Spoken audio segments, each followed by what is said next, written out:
এরা হচ্ছে আওয়ামী দোসর, কিন্তু পরে আমরা দেখলাম যে শুধু আওয়ামী দোসর না, যারা ১৯৭১ মানে মুক্তিযুদ্ধ বঙ্গবন্ধু নিয়ে কথা বলে তাদেরকে ওই আওয়ামী দোসর ওই ব্র্যাকেটে ফেলে তাদেরকে টার্গেট করা হচ্ছে। কাজে ওই টার্গেটটা তাদের সবসময় ছিল। সরকারের বিরুদ্ধে আন্দোলন করার জন্য লজ্জিত হওয়া উচিত নয়, সেটা আমি বলি নাই। তারা যে আওয়ামী লীগ সরকারকে ফ্যাসিস্ট তকমা দিয়েছে, সেই তকমা দেওয়ার জন্য বর্তমান প্রেক্ষাপটে তাদের লজ্জিত হওয়া উচিত। বর্তমান প্রেক্ষাপটে অবশ্যই তাদের লজ্জিত হওয়া উচিত। আমি ফ্যাসিজম শব্দের দিকে যাব না, কারণ আমার ব্যক্তিগত মতামত হচ্ছে যে বর্তমান সরকার যেটা করছে, এখানে সরকারের ভেতরে বাইরে অনেক শক্তি আছে যারা আর কি বিভিন্ন তাদের এজেন্ডা পারসু করছে, এবং সরকারের প্রবলেম হচ্ছে যে সরকার এই এজেন্ডাগুলার ওন না করেও তাদেরকে করতে দিচ্ছে। অর্থাৎ আমি কন্ডেম না করে আমি তাদেরকে এক ধরনের প্রশ্রয় দিচ্ছি। কাজেই ওই দায়িত্ব সরকারের উপরেই বর্তায়। কিন্তু আমি বলবো না যে একটা সরকার নিপীড়নমূলক হলেই সে ফ্যাসিস্ট হয়ে যায়। ফ্যাসিজমে কতগুলো ব্যাপার আছে, সেখানে জাতীয়তাবাদ, জাতিগত ঘৃণা, এরকম অনেক কিছু জড়িত আছে। এখন আমি সেটা আওয়ামী লীগের মধ্যেও দেখিনি, এই সরকারের মধ্যেও দেখিনি। কিন্তু আওয়ামী লীগ নিঃসন্দেহে একটা নিপীড়নমূলক অত্যাচারী সরকার ছিল, এবং এই সরকারও খুব দ্রুত সময়ে, অল্প সময়ের মধ্যে এক ধরনের নিপীড়নমূলক অত্যাচারী সরকারে পরিণত হয়েছে। তারা একটা গোষ্ঠীকে টার্গেট করছে। সাধারণ জনগণ হয়তো সেভাবে এফেক্টেড হচ্ছে না। সাধারণ জনগণ এফেক্টেড হচ্ছে যে আইন শৃঙ্খলার যে অবনতি, সেই কারণে তার নিরাপত্তার অভাব, তারপরে অর্থনৈতিক কারণে তার যেই কষ্ট, সেটা জনগণ সাফার করছে। কিন্তু অন্যদিকে রাজনৈতিক নিপীড়ন যেটা, সেটা একটা দিক লক্ষ্য করে করা হচ্ছে, এবং এটা সরকার মাঝে মধ্যে পুলিশ দিয়ে করছে, মাঝে মধ্যে যেগুলোকে আমরা মব বলি, মবগুলো করছে, কিন্তু পুলিশকে ওই মবের কর্মকাণ্ডটাকে এক ধরনের বৈধতা দিচ্ছে, যেটা আমরা 28শে অগস্ট দেখলাম ঢাকা রিপোর্টার্স ইউনিটিতে যে মঞ্চ ৭১ যে সভা হচ্ছিল, সেখানে গিয়ে একটা মব গিয়ে তাদেরকে আক্রমণ করলো, কিন্তু পুলিশ গিয়ে মবকে অ্যারেস্ট করেনি, করলো যারা আক্রান্ত তাদেরকে অ্যারেস্ট করে নিয়ে গেল। অর্থাৎ মবের যে মব ভায়োলেন্স, সেটার এক ধরনের বৈধতা তারা দিয়ে দিল।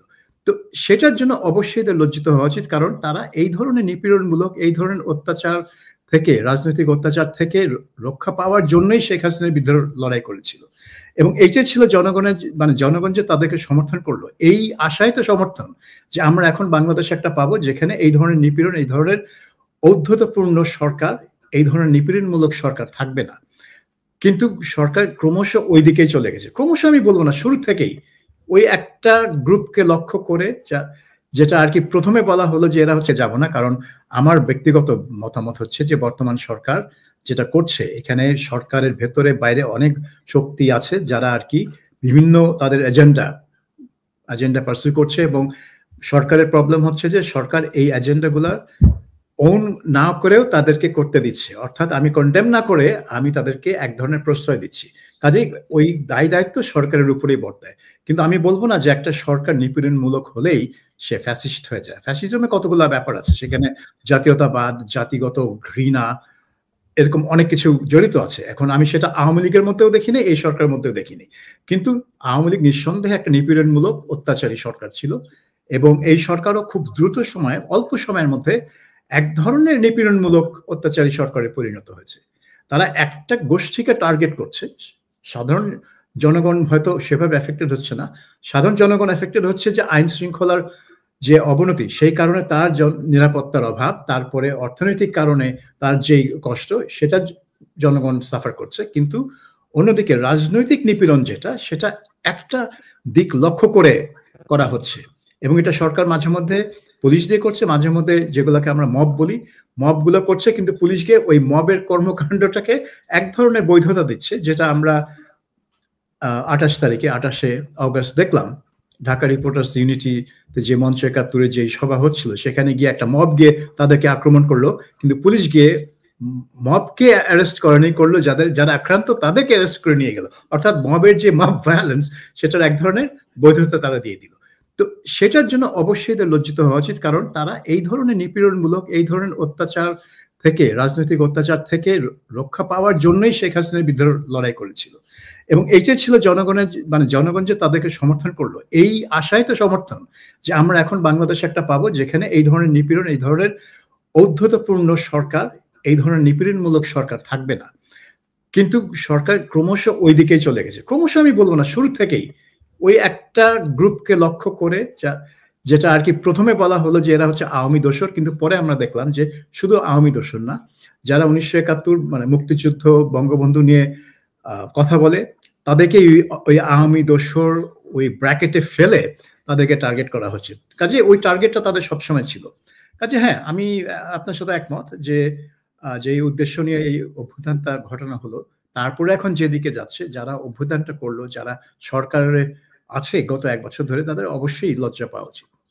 জি, লুনানুর, এই যে ধরেন আবু আলম শহীদ খান, সবাই তাকে চেনে, মানে বাংলাদেশে ধরেন শেখ হাসিনার 15 বছরে এরকম তো ঘটনা কখনো ঘটেনি যে আবু আলম শহীদ খানের মতো কোনো ব্যক্তিকে এরকম আটক করা হয়েছে। কি কারণে? কারণ তিনি মঞ্চ 71-এর পক্ষে সেখানে উপস্থিত ছিলেন, রাইট?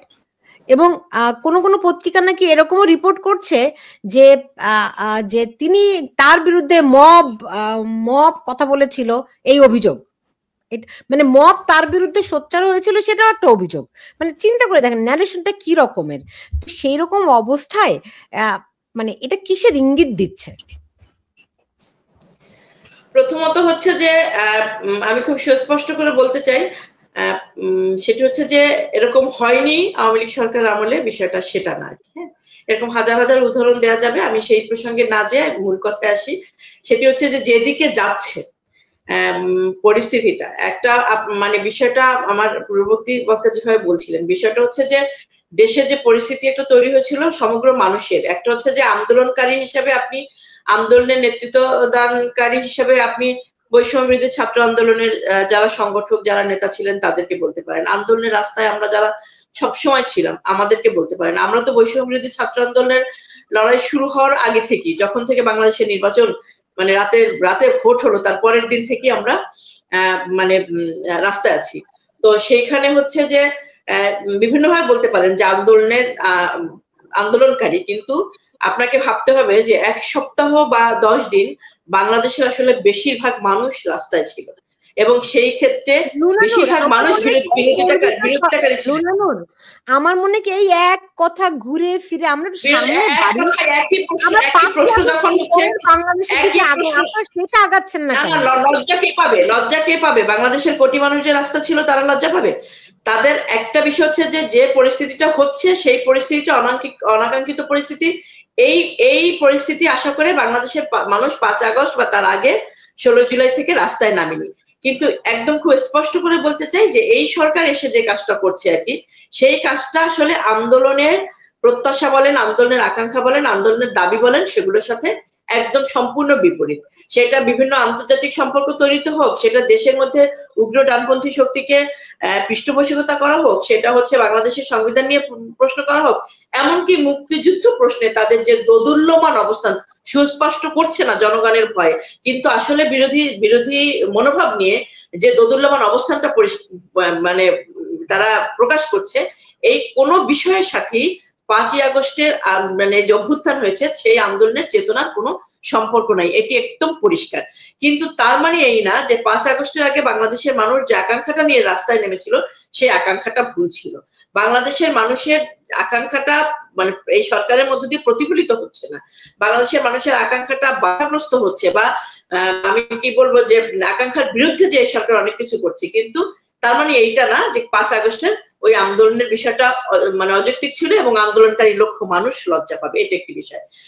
একটি বিষয় খুব গুরুত্বপূর্ণ ভাবে মাথায় রাখতে হবে আমাদের, সেটি হচ্ছে যে রাজনৈতিক দল হিসেবে বা শক্তি হিসেবেও আমাকেও এই ব্যর্থতার দায় নিতে হবে, সকল রাজনৈতিক দলকে। আজকে বিএনপিও দেখবেন জামাত ইসলামের বিরুদ্ধে কথা বলছে, পরিষ্কার করে কথা বলছে, কিন্তু তারাই একসময় জামাত ইসলামের সাথে জোট করে মানে প্রকাশ্যে আনুষ্ঠানিকভাবে জামাত ইসলামকে বাংলাদেশের ক্ষমতায় বসিয়েছিল।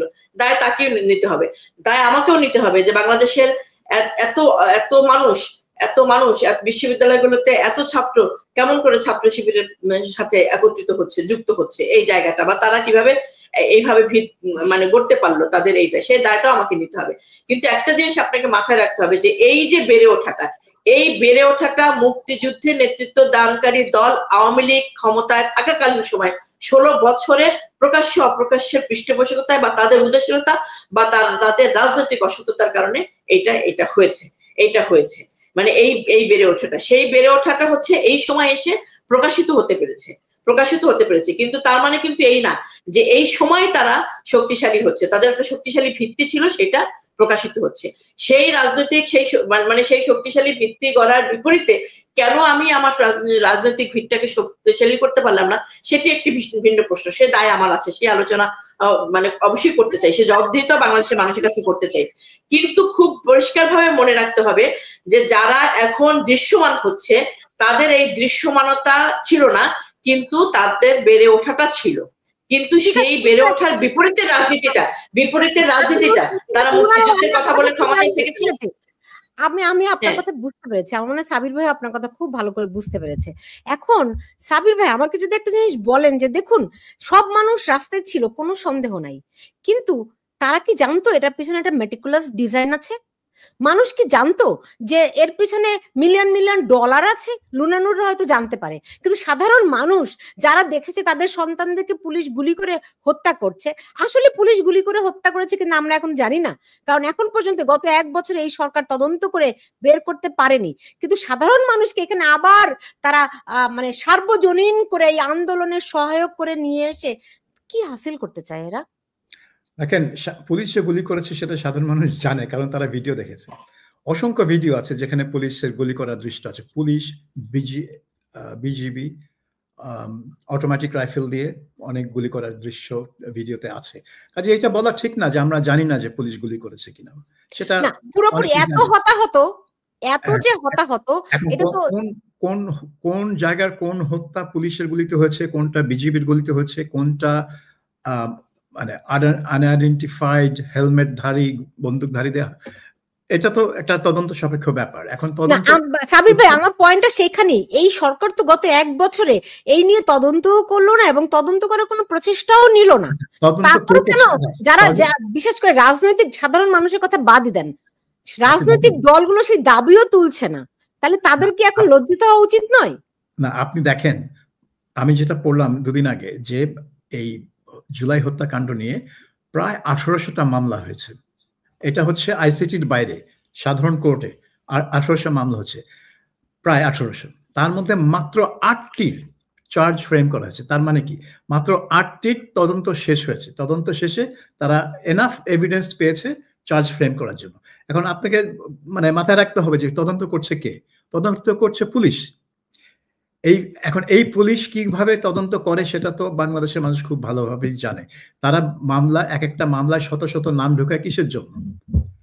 ওই বিভিন্ন লোকের কাছ থেকে টাকা খাওয়ার জন্য, যে তুমি এই টাকা দাও আমি তোমার নামটা ঢুকাবো না, বা যেটা যদি ঢুকিয়ে থাকি এটা আমি ফাইনাল রিপোর্ট দিয়ে দিব, তোমার মানে তোমার নামে কোনো চার্জ হবে না। এটা তো জানা কথা। কাজে পুলিশ যখন এরকম করে আপনার তদন্ত করবে তখন আপনি কি আশা করছেন যে এই যে এত এভিডেন্স থাকার পর, এত ভিডিও, এত আই উইটনেস, কারণ অনেক গুলি তো হয়েছে পাড়ায় পাড়ায়, লোকজন তাদের বাসার ছাদ থেকে, তাদের জানলা থেকে, তাদের বারান্দা থেকে এই গুলির দৃশ্য দেখেছে। তারপরেও এদের কয়জনের সাথে পুলিশ গিয়ে ইন্টারভিউ করেছে আমি জানি না। সো এটা হচ্ছে একটা দিক। আরেকটা দিক হচ্ছে যে কোনো আন্দোলনের সময় মানুষ তো আর মানে সব মানে গভীরে কি হচ্ছে সেটা জানে না। তারা মনে করে যে আমি কি চাই। এখন সাধারণ মানুষ যদি মনে করে যে এই সরকার একটা লাইন ক্রস করেছে, যখন 16ই জুলাই ছাত্রদের উপর গুলি হলো, 6টা ছাত্র মারা গেল, ওইটা ছিল একটা লাইন যেটা আগে কখনো ক্রস করা হয়নি। 2018 সালেও কোটা বিরোধী আন্দোলন হয়েছিল, তখনও কিন্তু গুলি করে ছাত্রদের হত্যা করা হয়নি। 16ই জুলাই একটা লাইন ক্রস করা হয়েছে। তারপর কিন্তু অনেক লোক মনে করেছে যে এখন আর এই সরকারকে ক্ষমতা রাখা যাবে না। এখন এখানে মেটিকুলাস ডিজাইন, বিদেশিদের ইনভলভমেন্ট, টাকা পয়সার ছড়াছড়ি, সেটা হচ্ছে পিছনের ব্যাপার।